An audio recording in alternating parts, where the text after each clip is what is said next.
Merci Madame la rapporteure politique de la ville et je laisse la parole à Madame la rapporteure Nadia Sollogoub au nom de la Commission des affaires sociales. Merci beaucoup, Madame la Présidente.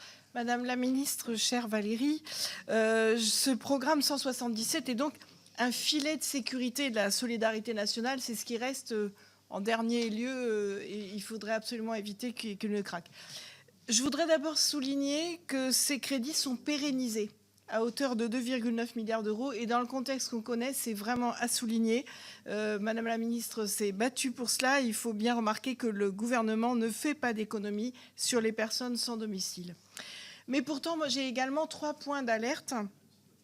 Alors, si les crédits sont globalement maintenus, malgré tout, il y a des transferts à l'intérieur de cette ligne budgétaire. Et en ce qui concerne l'hébergement d'urgence, il a été décidé de baisser l'hébergement d'urgence parce qu'il correspond aux nuitées les moins chères, les nuits d'hôtel qui ne règlent rien, d'enlever 70 millions pour les remettre sur des places d'hébergement en CHRS qui sont plus qualitatives et qui correspondent à de l'accompagnement social.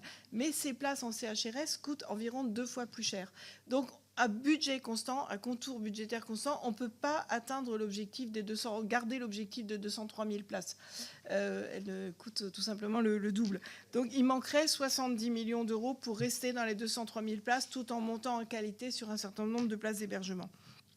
Deuxième sujet, sur l'hébergement des Ukrainiens. Il n'y a pas de ligne budgétaire en 2025 pour l'hébergement des Ukrainiens.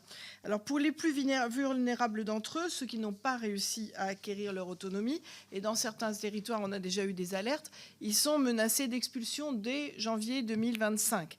Alors évidemment l'idéal c'est qu'ils s'insèrent, mais tous n'ont pas pu le faire. Il serait environ 45 000. Et ce manque de financement est estimé à environ 27,5 millions d'euros.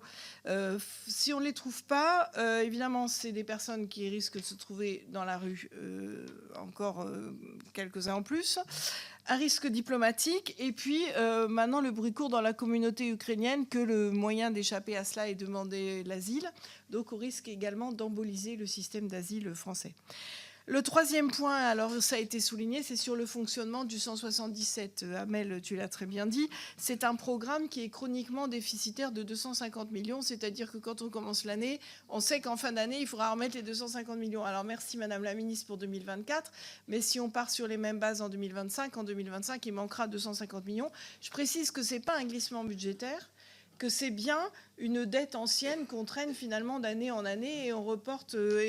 Et alors la difficulté, on peut fonctionner comme ça, mais on fragilise énormément les associations qui, elles, fonctionnent sans visibilité, qui sont payées services faits et qui ne savent pas en fin d'année si fin décembre on va leur remettre leurs 250 millions.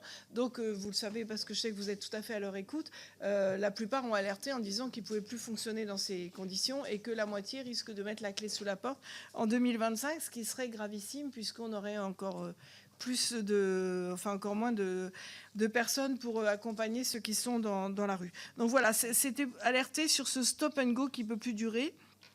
D'autant plus que ce sont des associations, en particulier dans mon territoire rural, mais je sais que ça doit être partout pareil, qui s'occupent également, qui remplissent d'autres missions, qui s'occupent du handicap, de l'aide alimentaire, parfois des EHPAD, de l'accompagnement de beaucoup de populations fragiles. Et si on les perd, on va se trouver en grande difficulté. Je vous remercie. Merci Madame. 177, vous avez été deux, Amel, Nadia, à le souligner. J'ai essayé de vous dire jusqu'où j'avais réussi à cheminer. Peut-être dire à Nadia que dans les 250 millions, j'ai parlé du Ségur, il y a aussi 29 millions qui sont fléchés pour l'Ukraine. Oui. Donc, juste pour vous dire que ça, on l'avait bien en tête et qu'on a bien intégré la question. C'est-à-dire que dans ce... Alors, certes, ce n'est pas satisfaisant en tout point par rapport à l'exercice 2025. On a cranté les 203 000 places. Tout ce qu'on pourra faire de mieux, on le fera. À ce stade, j'ai obtenu l'engagement de rester à 203 000 places, de ne rien diminuer.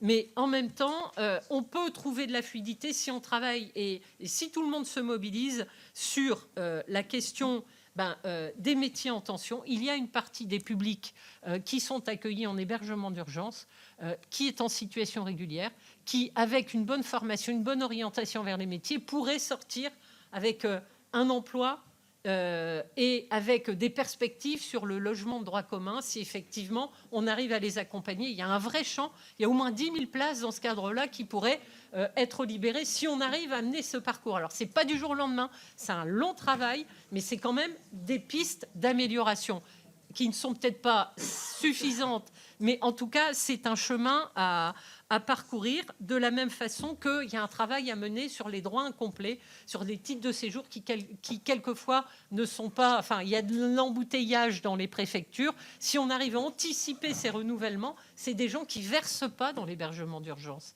et qui pourraient ne pas y verser. Il y a des sujets comme ça qui ne sont pas... au-delà des questions de régularisation dont tout le monde parle, etc., il y a vraiment déjà des champs sur lesquels on peut progresser en s'appuyant sur des solutions qui sont à construire et à améliorer.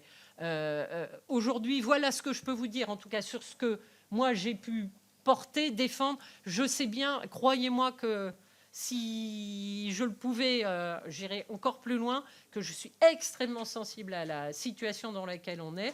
J'essaye de cheminer. Vous, maintenant, vous avez aussi un rôle. Voilà, le Sénat va pouvoir aussi poser ses choix, ses priorités et ses discussions avec le gouvernement. Voilà sur ce sujet. Sur